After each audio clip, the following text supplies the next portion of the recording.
Hello. In the Crown of Aragon, 639 years ago, it was April 18th, 1387. My name is Jonathan Seyfried.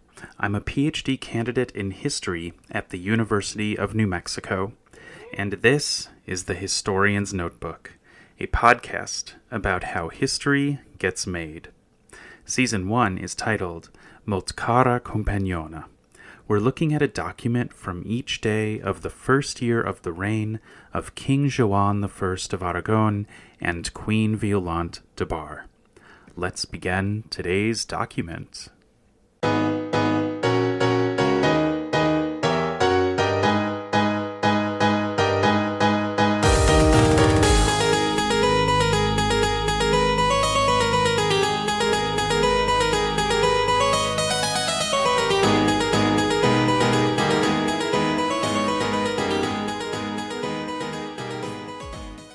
Today's document is from Joan, and it's in the Gratiarum Register. The Gratiarum Register is one that I don't really use too often because it's full of boilerplate form letters, basically saying, this person now has a post here, and this person now has a privilege there.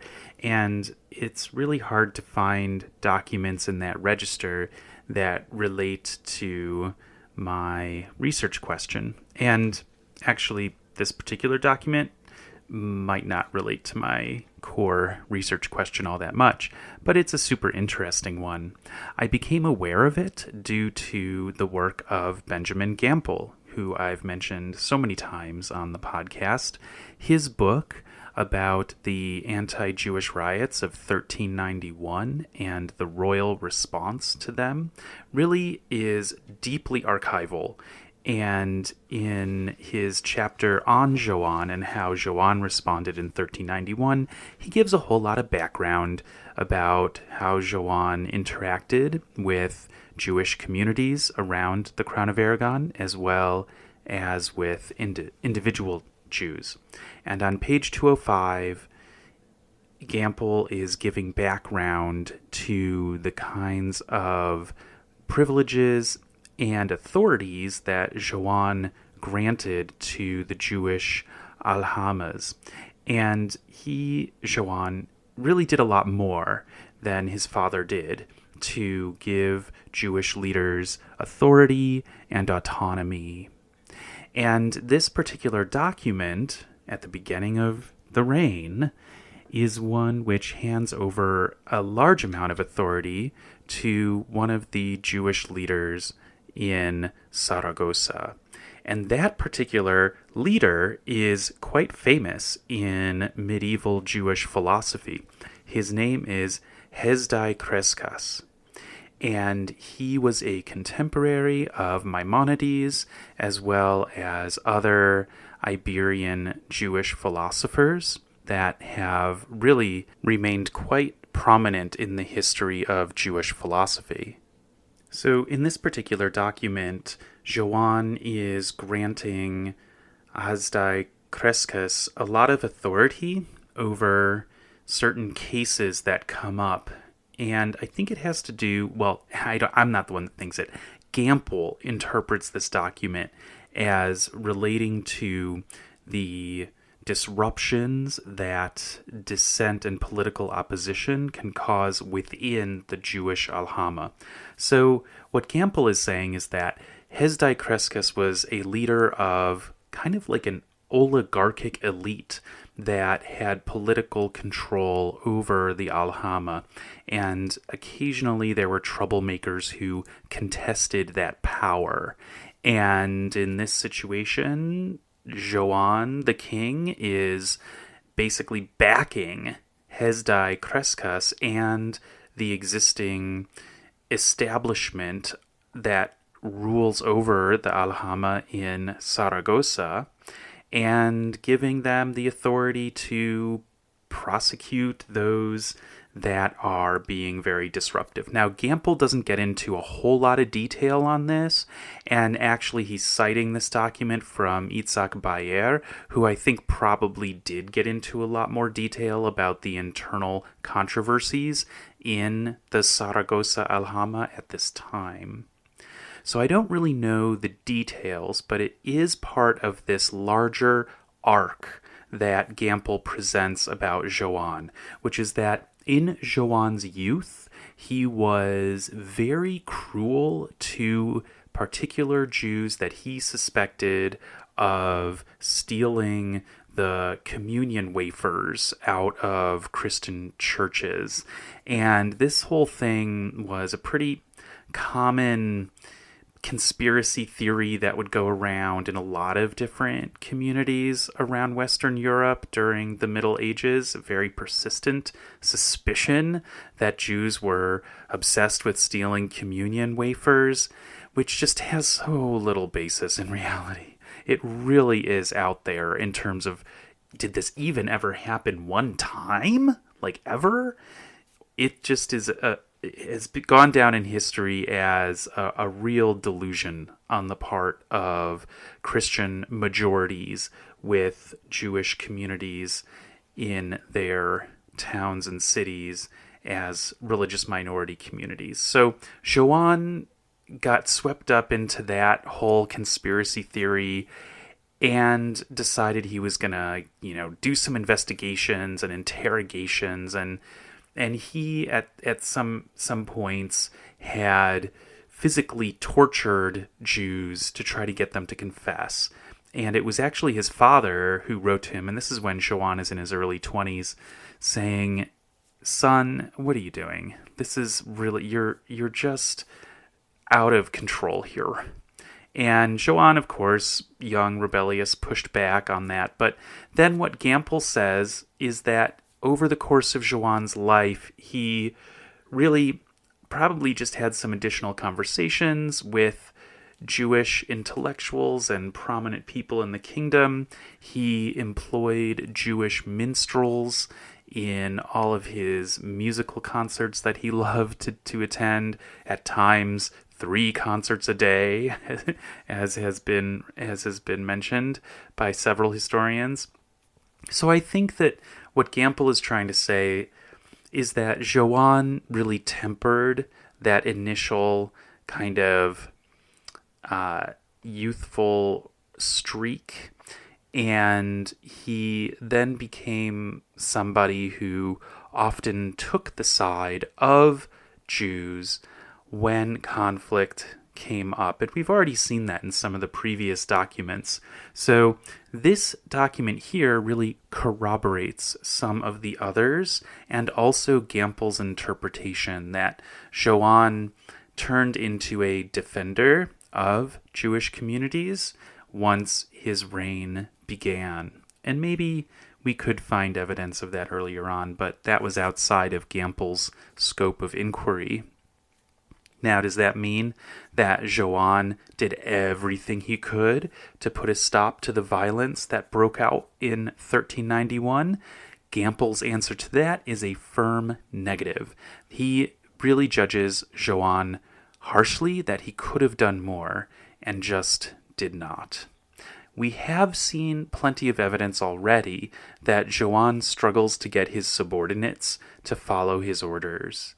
But I'm not at the point where I would really contest Gampel's interpretation here, because we're in 1387 in the documents we're looking at right here, and maybe by the time 1391 rolls around, Joan's authority had become more established, and so therefore we can really hold him more to account for not ensuring that his directives about protecting the Jewish aljamas in 1391 were followed. All right, so that's kind of the larger multi-year context, and also I just thought that this particular document was a really interesting one in terms of interfaith encounter, and we really see just a tremendous amount of trust being placed in the Jewish leadership in Zaragoza by a Christian monarch. Now, Gampel treats each member of the royal family separately in his book. So he has a chapter on Violante, he has a chapter on Joan, he has a chapter on Martí.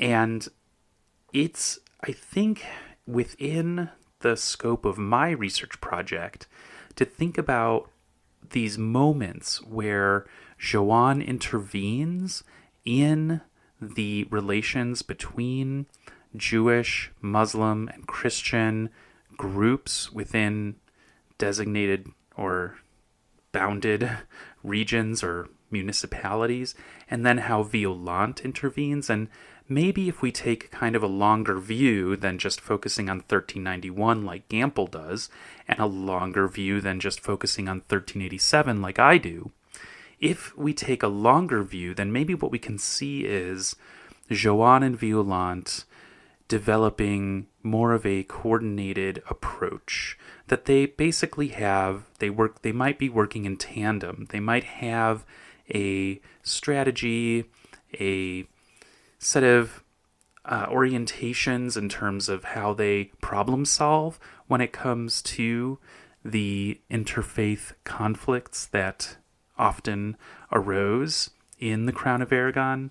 So maybe this is actually super connected to my research question about to what extent did Joan and Violante co-rule, to what extent were they operating in tandem, and in that sense, really doing something unusual with the gender roles of king and queen.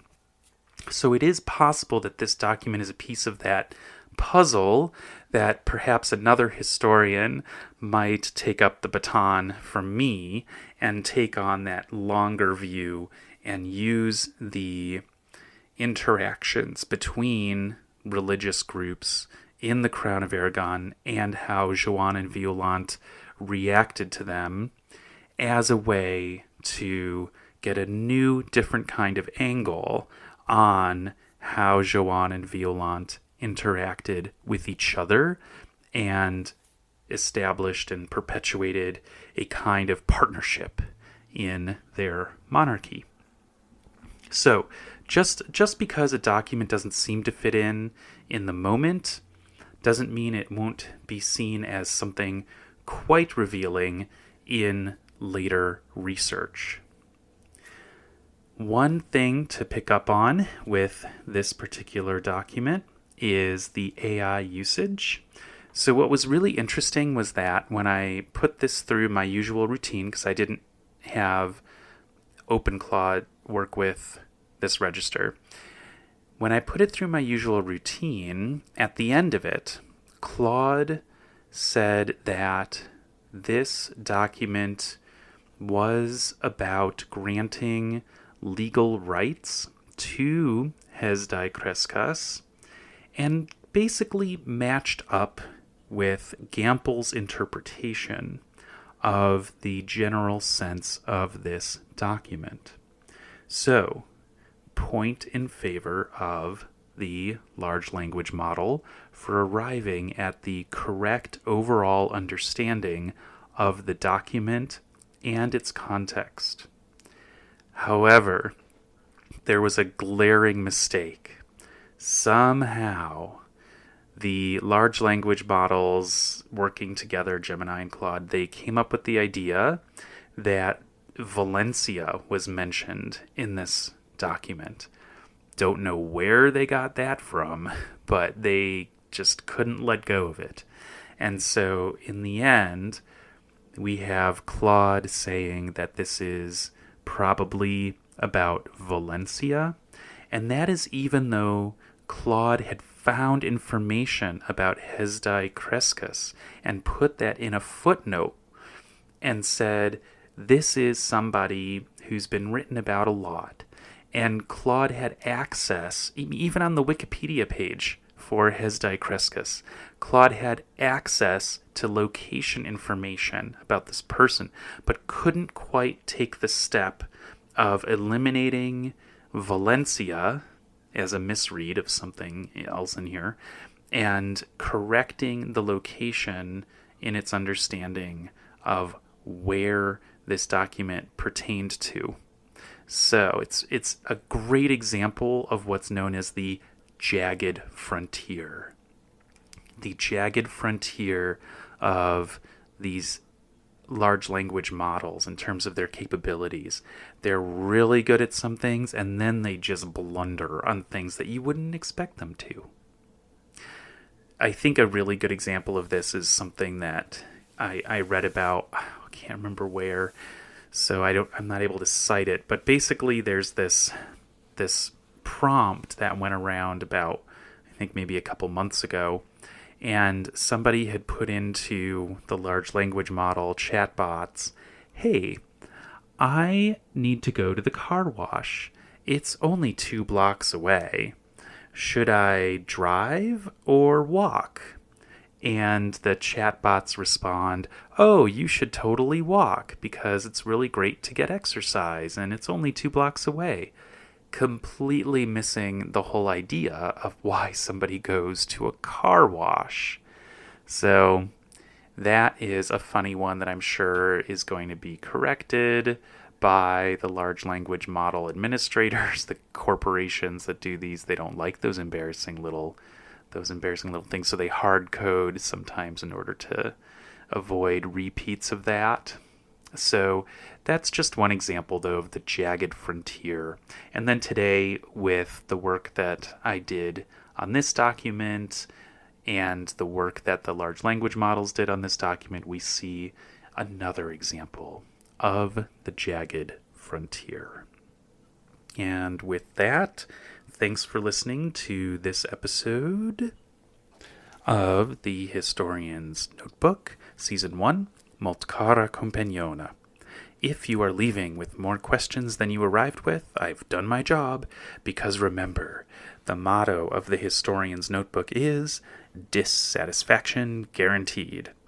Visit the website to see an image of today's document and additional show notes, and listen again tomorrow to hear about the next day in the first year of the reign of King Joan I of Aragon and Queen Violante de Bar.